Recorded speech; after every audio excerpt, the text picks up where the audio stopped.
The rain hammered down on the iron gates of Buckingham Palace. Cold, relentless, soaking through everything it touched. A young man stood at his post, shoulders back, chin high, eyes fixed forward. His name was Thomas Bennet. He was 23 years old. A royal guard. And on this gray November morning, he had no idea his life was about to change forever. Thomas had been standing in the rain for 2 hours. His red uniform clung to his skin. Water dripped from the brim of his bearskin hat. His feet ached. His fingers were numb. But he didn't move. He didn't flinch. That was the job. That was the honor. To stand perfectly still no matter what the world threw at you. Tourists walked past, snapping photos. Some laughed. Some tried to make him smile. A child waved. Thomas saw it all, but showed nothing. His face remained stone. That's what people expected.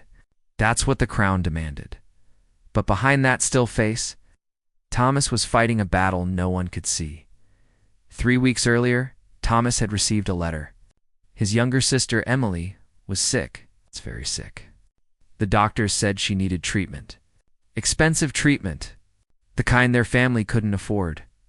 His mother worked 2 jobs. His father had passed years ago, and Thomas sent home every spare pound from his military salary. But it wasn't enough. It was never enough. Before we continue, if you're enjoying this story, please hit that subscribe button and turn on notifications. Stories like this take time to research and share, and your support means everything. Now, back to Thomas and what happened that rainy morning. The black car appeared just after 10 o'clock. Sleek, quiet, official. It rolled slowly through the palace gates and stopped near Thomas's post.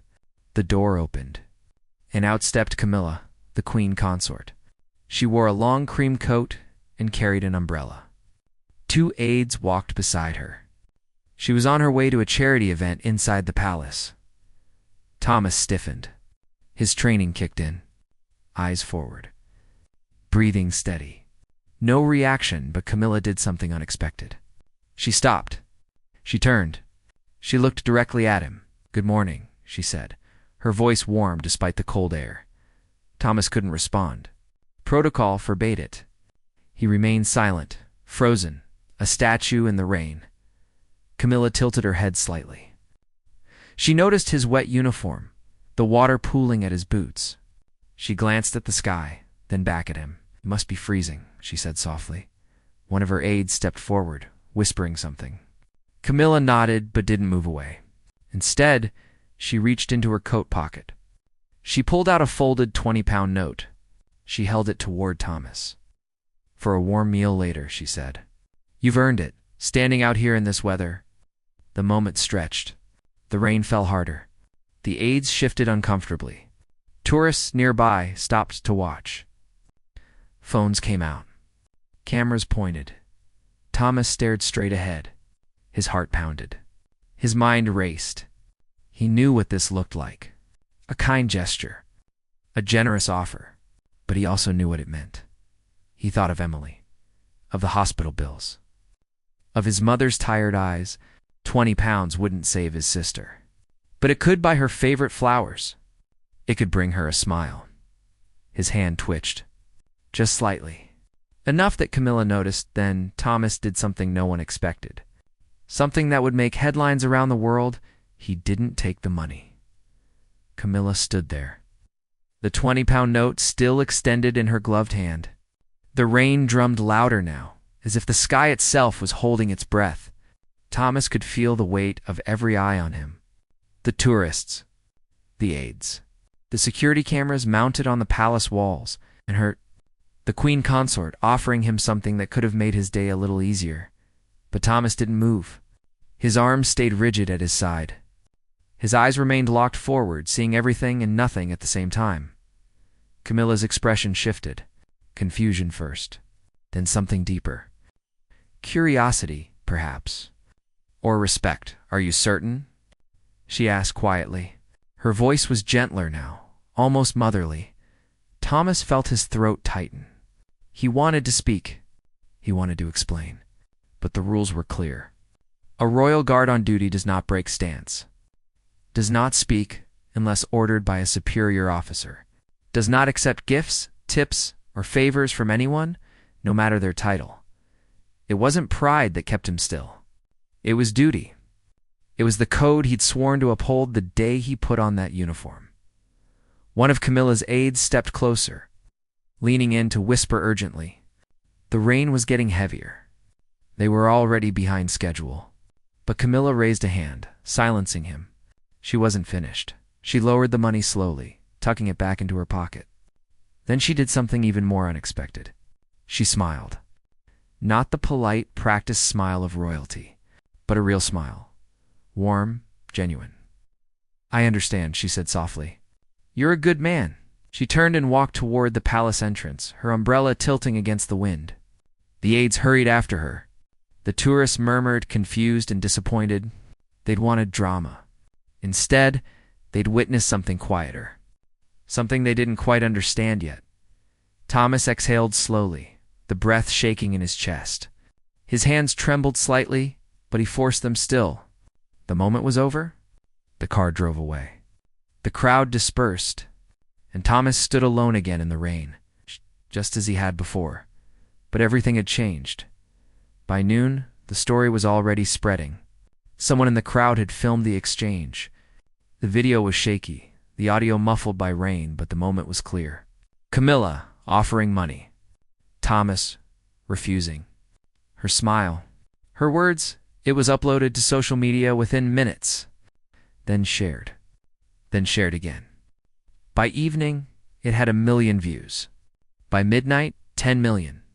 News outlets picked it up. Headlines appeared across the country. Royal Guard refuses tip from Queen Consort Y. The man who said no to royalty? Dignity over money. The guard who stunned Camilla. Thomas knew nothing about any of it. He finished his shift at 2 o'clock, soaked to the bone and exhausted. He changed out of his uniform, walked to the barracks, and collapsed onto his bed. His phone buzzed constantly, but he ignored it. He assumed it was his mother, checking in like she always did.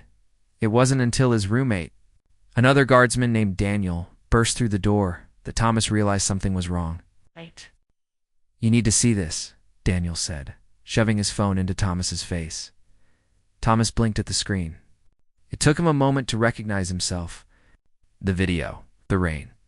Camilla's outstretched hand. "That's me," he said slowly. "That's you," Daniel repeated, grinning. "And you're bloody famous?" Thomas sat up, his stomach twisting. He scrolled through the comments. Thousands of them.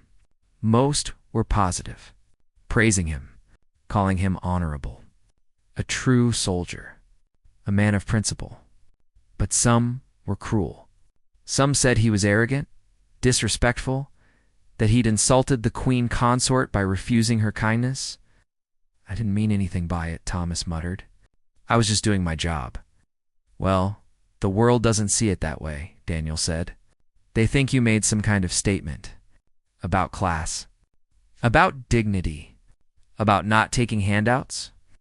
Thomas's phone buzzed again. This time he looked. A message from his commanding officer. "Report to my office tomorrow morning. 800 sharp." His heart sank. This wasn't praise. This was trouble. The night stretched long and sleepless. Thomas lay in the dark, staring at the ceiling, replaying the moment over and over. Camilla's hand? The money. His refusal? He hadn't thought about it at the time. His body had simply followed the rules drilled into him through months of grueling training. Stand still. Stay silent. Accept nothing. But now, in the quiet of his small room, doubt crept in. Had he been wrong? Had he embarrassed her? Worse, had he disrespected her? His phone continued to buzz throughout the night. Messages from old school friends, distant relatives, people he hadn't spoken to in years. Everyone wanted to know the same thing. Why did you refuse the money? Thomas didn't answer any of them. How could he explain something he didn't fully understand himself? At dawn, he dressed carefully, pressed his uniform with extra care, polished his boots until they gleamed. If he was about to be disciplined, at least he'd face it looking like a proper soldier. The walk to the commanding officers, Quarters felt like a march to execution. Other guards passed him in the corridor. Some nodded. Some looked away. Everyone had seen the video by now. Everyone had an opinion. Thomas knocked on the door at precisely 8 o'clock. "Enter," came the gruff voice from inside. Colonel Marcus Harwell sat behind a wide oak desk, his uniform decorated with medals from 30 years of service. He was a hard man, respected and feared in equal measure. His gray eyes studied Thomas as he entered and saluted. "At ease," Bennett, Harwell said. Gesturing to a chair, Thomas sat back straight. Hands on his knees, Harwell leaned back in his chair, fingers steepled. For a long moment, he said nothing. The silence pressed down like a physical weight. "Do you know why you're here?" Harwell finally asked. "Yes, sir." "The incident yesterday. With the Queen Consort. Incident." Harwell repeated the word slowly. "That's one way to put it. Do you know how many calls this office has received since that video went viral?" Thomas swallowed. "No, sir." 73. From journalists, television producers, a publisher wanting to write a book about you. Even a politician asking if you'd be interested in running for parliament. "Sir," Harwell held up a hand. "I'm not finished. We also received calls from the palace, from the Queen Consort's private secretary, and from the Ministry of Defense." Thomas's stomach dropped. This was worse than he'd imagined. "Am I being disciplined, sir?" Harwell's expression didn't change. "That depends. Tell me what happened. In your own words." Thomas took a breath and recounted the morning. The rain, the car, Camilla's approach, the offered money, his refusal. "I didn't mean any disrespect," Thomas said. "I was following protocol. Guards on duty don't accept tips or gifts. It's in the regulations." "It is," Harwell agreed. "And you followed those regulations to the letter. But let me ask you something, Bennett. When she offered you that money, what did you feel?" Thomas hesitated. No one had asked him that. Not the journalists in their voicemails. Not his friends in their messages. Not even Daniel, I felt. Thomas paused, searching for the right words. "I felt like she was trying to be kind. But I also felt like accepting it would have been wrong. Not because of the rules, sir. But because," he trailed off, uncertain. "Because why?" Harwell pressed. "Because I'm not standing out there for tips," Thomas said quietly. "I'm not a performer. I'm a soldier. I serve the crown. I serve my country. And if I take money for doing my duty, then what am I really serving?" The room fell silent again. Harwell studied him for what felt like an eternity. Then, to Thomas's shock, the colonel smiled. It was a small smile, barely there, but it was real. "Do you know what the palace said when they called?" Harwell asked. Thomas shook his head. "They said the Queen Consort was impressed. She told her staff that you reminded her what true service looks like. Not for applause, not for reward, but for honor." Thomas felt something loosen in his chest. Relief, maybe, or disbelief. He'd spent the entire night convinced he'd ruined his career. Instead, the palace had called to praise him. "So I'm not in trouble, sir." Colonel Harwell's smile faded, replaced by his usual stern expression. "I didn't say that. Sit back down, Bennett." Thomas had half risen from his chair. He sat back quickly. "What you did was technically correct," Harwell continued. "You followed protocol. You maintained your post. But you also created a media spectacle. Whether you intended to or not, your actions are now being interpreted in 100 different ways. Some people see you as a hero. Others see you as arrogant. And some are using your refusal to push political agendas you know nothing about." Thomas felt the weight returning. "I didn't want any of that, sir. I know you didn't. But intention doesn't matter when you're in the public eye. And like it or not, you're in the public eye now." Harwell pulled a folder from his desk drawer and slid it across to Thomas. "These are interview requests. Major networks. International press. They all want to hear your story." Thomas stared at the folder, but didn't touch it. "What should I do?" "That's your decision. The ministry has made it clear you're not obligated to speak to anyone. Your service record is excellent. Your conduct was proper. If you want to decline every interview and let this die down quietly, you have that right, but Thomas sensed there was more. Harwell leaned forward. But this moment is bigger than you now. People are talking about duty, about integrity, about what it means to serve something greater than yourself. In a world where everyone seems to be chasing fame and money, you did the opposite. You stood in the rain and said no. And whether you like it or not, that means something to people. Thomas thought of his mother, of Emily in her hospital bed, of the bills that kept piling up.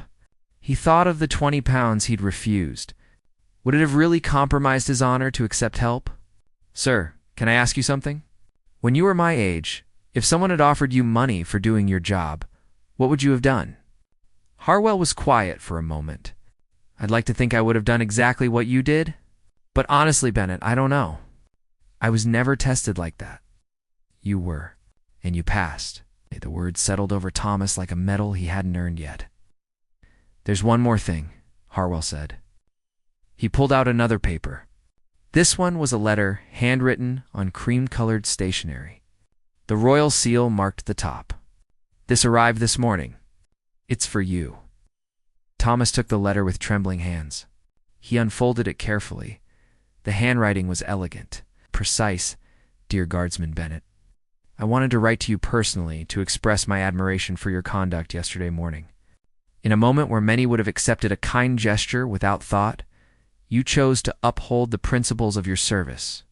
You reminded me, and I hope many others, that true nobility lies not in titles or wealth, but in the quiet strength of doing what is right. Even when no one would fault you for doing otherwise, your dedication to duty, especially in such difficult conditions, speaks to the character of the men and women who protect this nation.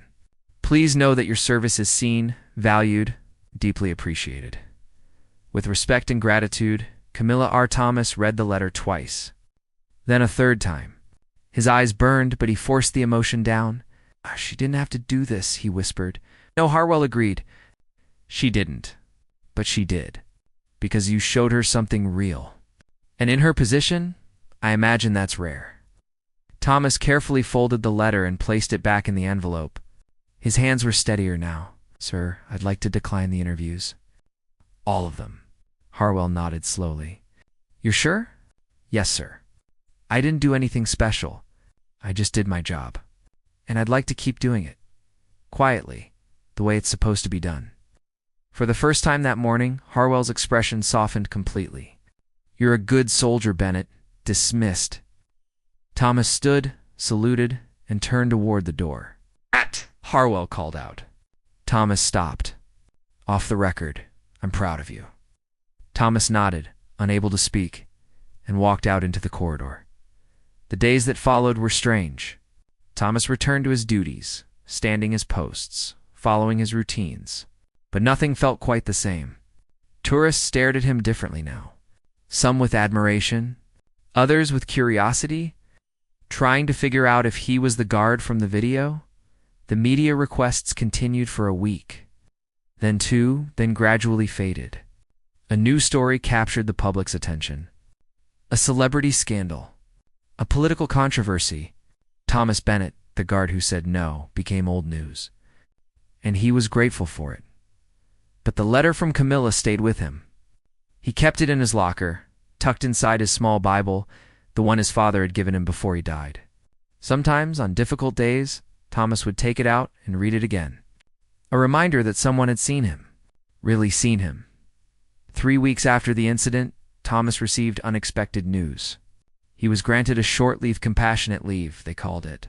His commanding officer had pulled strings after learning about Emily's condition. Thomas could go home for a week to be with his family. The train ride north felt eternal. Thomas pressed his face to the window, watching the countryside blur past. Gray skies, bare trees, fields waiting for spring. He thought about what he'd say to Emily, how he'd explain that he couldn't fix everything, that he was just one man trying to do his best. His mother met him at the station. She looked older than he remembered, thinner, tired lines around her eyes. But when she saw him, her face lit up. My boy, she said, pulling him into a fierce hug. Hi, ma'am, Thomas whispered into her shoulder. They drove to the hospital in silence. The building was old, brick and concrete, with flickering fluorescent lights in the corridors. Emily's room was on the third floor. Thomas's heart hammered as they approached. She was sitting up in bed when he entered. Pale, thinner than before, but smiling. That same bright smile she'd had as a child, the one that made everything seem possible. Tom. She tried to sit up straighter, but winced.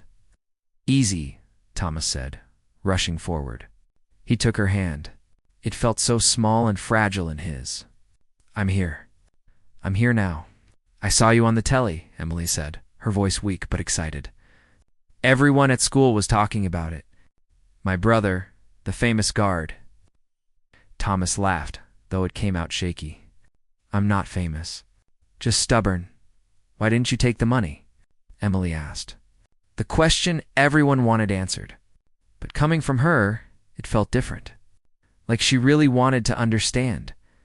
Thomas sat on the edge of the bed, still holding her hand. Because some things aren't about money, Em. I know that sounds stupid when we need it so badly. But if I'd taken it, I would have felt like I was standing in the rain for the wrong reasons. Like I was just performing, waiting for applause or tips. And that's not what I signed up for. Emily studied his face. Dad would have been proud. The words hit Thomas harder than any criticism could have.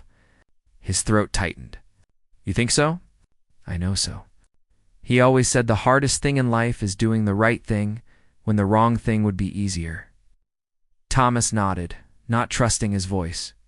His mother appeared in the doorway. Her expression was strange. Hopeful, but uncertain. Thomas, there's someone here to see you. Downstairs in the waiting area, who? Thomas asked, confused. He didn't know anyone in this town anymore. She didn't give her name. She just said it was important. Thomas exchanged a glance with Emily, then stood. I'll be right back.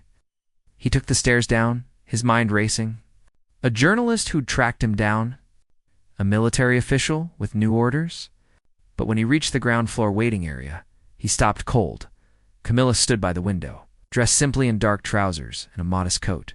No cameras, no aides. Just her, looking out at the gray afternoon. She turned when she heard his footsteps. Guardsman Bennett, she said softly. I hope you don't mind the intrusion. Thomas couldn't move. His training screamed at him to stand at attention, to salute, to follow protocol. But this wasn't the palace. This was a hospital in a small northern town. And Camilla wasn't here as the queen consort. She was here as something else. Something he didn't quite understand yet. Ma'am, he managed. I don't. I know this is unexpected, Camilla said gently, and I apologize for arriving unannounced. But after I sent you that letter, I couldn't stop thinking about our encounter. About you standing in the rain. About your refusal. She paused. I wanted to understand why. I explained in my response, ma'am, Thomas said. He had written back a short, formal note thanking her for her kind words. You were very polite in your letter, Camilla said with a slight smile. But you didn't really explain. Not the heart of it. So I did something perhaps inappropriate. I looked into your file. I learned about your family. About your sister. Thomas stiffened. Ma'am, I don't need I know you don't, Camilla interrupted softly. That's precisely the point. You stood in the rain, freezing, exhausted, with a sister in hospital and bills you can't pay. And when I offered you 20 pounds, you said no. Not because you're too proud, but because you understood something I've spent my entire adult life trying to understand. What's that, ma'am? That true service isn't transactional. It's not something you do for reward or recognition. It's something you do because it's who you are. Camilla moved away from the window, approaching Thomas. I've been in the public eye for decades. I've seen people serve for fame, for money, for advancement. But rarely have I seen someone serve simply because it's right. You reminded me what that looks like. Thomas felt his eyes burn. He blinked hard. I was just doing my job, ma'am. No, Camilla said firmly. You were being who you are. There's a difference. She reached into her coat and pulled out an envelope. Not money this time. Something else. This is a private contribution from a charity I work with. It's specifically for your sister's treatment. It's not a tip. It's not payment for your service. It's simply help from one human being to another. And before you refuse again out of principle, I want you to think about Emily, about what she needs, about what saying yes would mean for her. Thomas stared at the envelope. His hands trembled at his sides. Every instinct told him to refuse, to stand firm, to maintain his integrity, but then he thought of Emily upstairs. Her pale face, her weak smile, the way she'd said Dad would have been proud. "Why?" Thomas asked, his voice breaking slightly. "Why would you do this?" Camilla's eyes were soft. "Because you showed me something I needed to see. Because in a world that often feels transactional and superficial, you reminded me that genuine people still exist. And because sometimes, Thomas, accepting help isn't weakness, it's wisdom." Thomas reached out slowly. His fingers touched the envelope. He took it, feeling the weight of it, the promise inside. "Thank you," he whispered. "Thank you, ma'am," Camilla said. "Thank you. For standing in the rain. For saying no when yes would have been easier. For being exactly who you are." She turned toward the door, then paused. "Your father would indeed be proud, but I suspect he already was." She left quietly the way she'd come. No fanfare, no photographs. Just a woman who'd driven hours to deliver hope to a stranger who'd taught her something about honor. Thomas stood in the empty waiting room, the envelope in his hands, tears finally streaming down his face. Not from sadness, not from relief, but from the overwhelming understanding that sometimes the universe rewards those who stand firm, not with money or fame, but with the one thing that matters most: connection, recognition, the knowledge that someone saw you for who you truly are. He climbed the stairs back to Emily's room. His mother looked up as he entered, questions in her eyes. Emily smiled weakly from the bed. Thomas held up the envelope. "We're going to be okay," he said. "All of us. We're going to be okay." Outside, the rain had stopped. And for the first time in months, Thomas Bennett allowed himself to believe that everything would work out. Not because he'd done something extraordinary, but because he'd done something simple. He'd stood in the rain and remained true to himself. And in doing so, he'd reminded the world what real honor looks like. The video had millions of views. The headlines had faded, but the lesson remained. Sometimes the most powerful thing you can do is simply stand firm in who you are. Even when it's cold, even when it's hard, even when saying yes would be so much easier than saying no. Because integrity isn't measured in pounds or praise, it's measured in moments like these. Quiet moments, rain-soaked moments. Moments when no one would blame you for taking the easier path, but you choose the harder one anyway. That's what makes someone truly royal. Not a crown or a title, but the strength to serve with honor, no matter the cost. And Thomas Bennett, standing in that hospital room with his family, finally understood that he'd been rich all along.